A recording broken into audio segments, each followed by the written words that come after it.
My name is Naomi Bartholomew-Millar and I am a maths teacher in the northeast of England. I am also the Pixel maths lead, and I was also lucky enough this year to be part of the team who created the Oxford University Press revision series.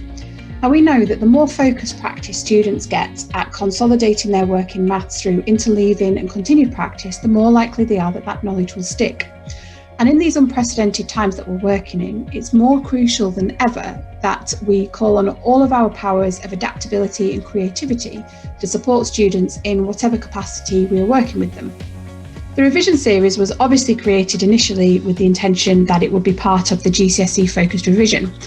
But actually there's much more to it than that, and they are particularly useful now at using them in classes as well, as part of the daily routine. So we know that a lot of schools have got pupils that are staying in one place and teachers are having to move to them. So they could be used as part of that regular routine where pupils know that they have to get the books out at the start of the lesson during that crossover period while this member of staff is coming to them and getting things set up. But that's something they could be doing right at the start, and all students could be working on something which is individual to them that they need to work on.